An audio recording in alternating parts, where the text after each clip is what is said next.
మిత్రులారా అందరికీ నమస్కారం. అడ్వాన్స్గా నూతన తెలుగు సంవత్సరాది ఉగాది శుభాకాంక్షలు. ఈ ఉగాది పర్వదిన సందర్భంగా అందరూ కూడా క్షేమంగా ఉండాలని, ఎల్లప్పుడూ వారికి ఆయురారోగ్యాలు అందిస్తూ భగవంతుడు కాపాడాలని కోరుకుంటున్నాను. మనం ఈరోజు ఒక వాస్తుశాస్త్రంలో అతి విలువైన విషయాన్ని తెలుసుకునే ప్రయత్నం చేద్దాం. ఎందుకంటే మనం ఈ యుగంలో కూడా అంటే ఇంత వాస్తుశాస్త్రం ఇంత అభివృద్ధి చెందిన తర్వాత కూడా మళ్ళీ మన చేతిలో పొరపాట్లు జరగడం అనేది సాధారణంగా జరుగుతూనే ఉంది. కావున మిత్రులకు మీకు ఒక వివరణ ఏమని అందిస్తున్నానంటే, ఎప్పుడు కానీ నా వాస్తే నిజం, నాదే నిజమైన వాస్తు, నేను చూయించుకున్నోడే నిజమైనోడు అని అనుకోకుండా వాస్తుశాస్త్రం విలువలతో చూడడం వల్ల మంచి మేలు జరిగే అవకాశం ఉంటుంది. అందుకే మీరు రండి, ఈ వీడియోలోకి వెళ్దాం. ఈ విషయాన్ని గమనించండి. తూర్పున రోడ్డు ఉంది, దక్షిణం, ఉత్తరం, పడమర. ఇప్పుడు ఇక్కడ ఏం జరుగుతుందంటే, మీకు ముఖ్యంగా వివరించేది ఈశాన్యములో మూత అనేది ఉంది. ఇక్కడ పక్కన చిన్నగా దారి ఉంది బయటికి, ఇదంతా ఓపెన్ ప్లేస్. ఇగో ఇక్కడ చిన్న వంటిల్లు ఉంది, తర్వాత ఇక్కడ హాల్ ఉంది. సరే, పడుకోవడానికి అంతా ఇందులోనే ఏర్పాటు చేసుకుంటారు. ఇందులో పూజ గది ఉంది. ఇగో ఇక్కడనేమో ఓపెన్ హాల్. దాని తర్వాత ఇది ఓపెన్ హాల్ అంటే దీని మీద కప్పు ఉంది, ఈ ముంగడ దాని మీద కప్పు లేదు.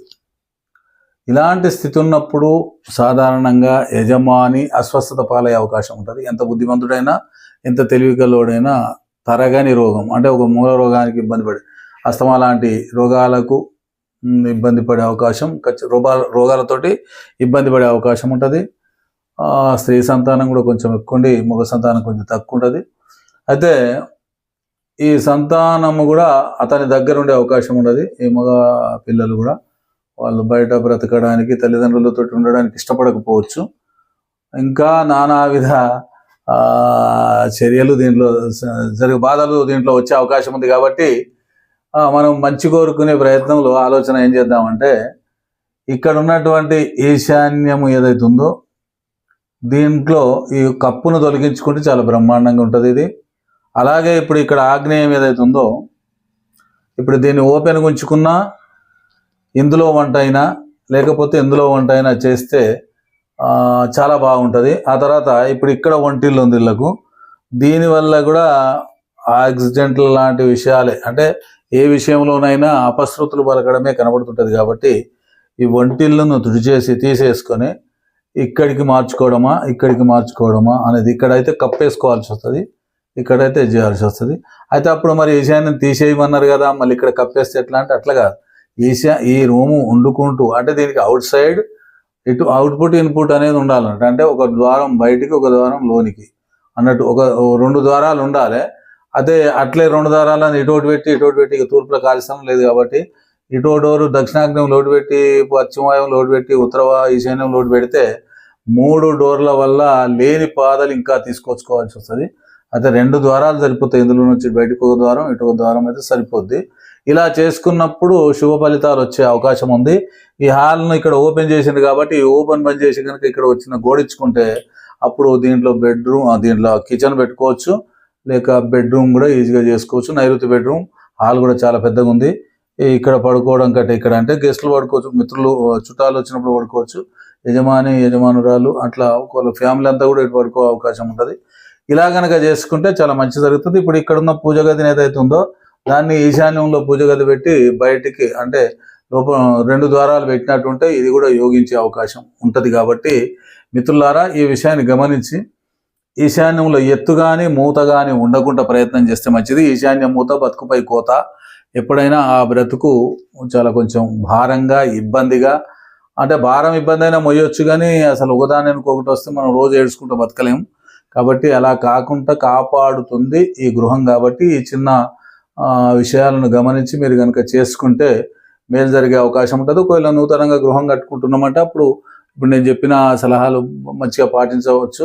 లేదు ఖచ్చితంగా పాత ఇల్లే అయినట్టుంటే మీరు ఖచ్చితంగా ఇప్పుడు చెప్పిన పద్ధతిలో ఫాలో అయ్యి అట్లా ఇక్కడ నుంచి తీసుకుపోయి ఈశాన్యంలో కనుక పెట్టినట్టుంటే, పూజ గది అక్కడ ఏర్పాటు చేసినట్టుంటే అక్కడ పూజ అవుతుంది. అవుట్డోర్ ఉంటుంది, ఇండోర్ ఉంటుంది, రెండు ఉంటాయి. ఇటు నుంచి ఒక ద్వారం, అటు నుంచి ఒక ద్వారం. ఈ రెండు ద్వారాలు మంచిగా పనిచేస్తాయి. ఆ గృహానికి కూడా సుఖాన్ని చూపిస్తాయి. కాబట్టి ఇందులో జరిగిన ఒక చిన్న సంఘటన చెప్తాను నేను. ఈ పరిస్థితిలో ఉన్నప్పుడు ఈ ఇంటి యజమానురాలు, ఇది నా ముందు జరిగిన విషయం చెప్తాను, నా అనుభవంలోకి వచ్చిన విషయం. ఇతడు కూడా వాస్తు పండితుడే. అయితే ఇతని భార్య ఒక 6 నెలల దాకా కూడా నడవలేకపోయింది నడుము నొప్పితోటి. కానీ ఇక్కడ నుంచి వంటిల్లు మార్చి ఇక్కడ వంటిల్లు పెట్టిన తర్వాత ఆమెకు వైద్యం సరిగా అందింది. ఆ తర్వాత ఆ వైద్యం వల్ల ఆమె మళ్ళీ లేచి ఒక 10 సంవత్సరాలు తిరిగింది.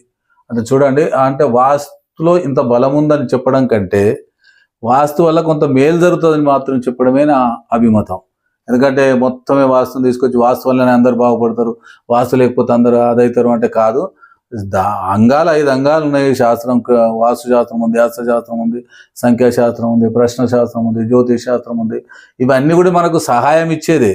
కానీ మనల్ని కాపాడేవాడు మాత్రం భగవంతుడే. ఆ భగవంతుడు అనే కరుణ కనుక మనకు లేకపోతే ఈ శాస్త్రాలు మనకు ఏవి చేతికి రావు. మీరు ఎంత పెద్ద వాస్తు పండితుని దగ్గరకు, ఎంత పెద్ద డాక్టర్ దగ్గరకు, రోగాలు మాత్రం తగ్గవు. ఇది మాత్రం ఖాయం. అందుకనే ఇక్కడ నేను చెప్పొచ్చేది ఏంటంటే, ముఖ్యమైన పాయింట్ ఏంటంటే భగవంతుడు. ఆ భగవంతుని యొక్క ఆలోచనల మేరకే, ఆ భగవంతుని ధ్యానించినప్పుడు, భగవంతుడికి సమ్మతమైన పనులు మనం చేస్తున్నప్పుడు మాత్రమే ఈ 5 అంగాలు, లేదంటే శాస్త్రం, వాస్తు శాస్త్రం, జ్యోతిష్ శాస్త్రం, ఇవన్నీ కూడా మనకు యోగించే అవకాశాలు ఉంటాయి. చక్కగా అవే యోగిస్తాయని కాదు. కొందరికి యోగాలు మంచిగా రాగానే, బాగుపడగానే ఏమనుకుంటారు కదంటే దేన్ని లెక్క పెట్టరు.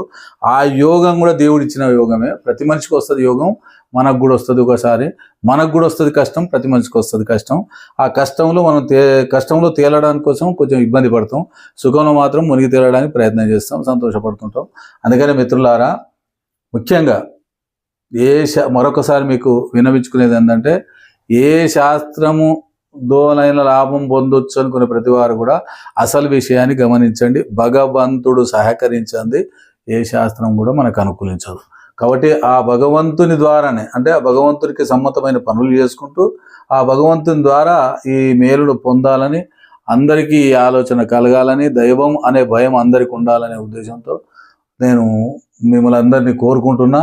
మీరందరూ కూడా భగవంతుని వేడుకుంటూ ఈ వాస్తు శాస్త్రాన్ని కానీ, ఏ శాస్త్రాన్ని కానీ అనుభవించే సలహాలను అనుభవించే ప్రయత్నం చేస్తారని ఆశిస్తూ, ఈ యొక్క ఈశాన్య మూత గురించి, ఆగ్నేయం తెరపు గురించి, వాయువ్యం వంటిల్లు గురించి మీకు క్లారిటీగా చెప్పినా అని అనుకుంటున్నా. మీరైతే వీడియో పూర్తిగా విని దీనిలో సదవగాహన చేసుకోండి, మంచి ఫలితాలు పొందండి. నేను మీ అన్వర్ బాషా, జయహో బాబా, హజరత్ సయ్యద్ యాకుషాల్ బాబా, దర్గా షరీఫ్ బండనాగారం. మళ్ళీ కలుద్దాం. అప్పటి వరకు సెలవు. అందరికీ నమస్కారం.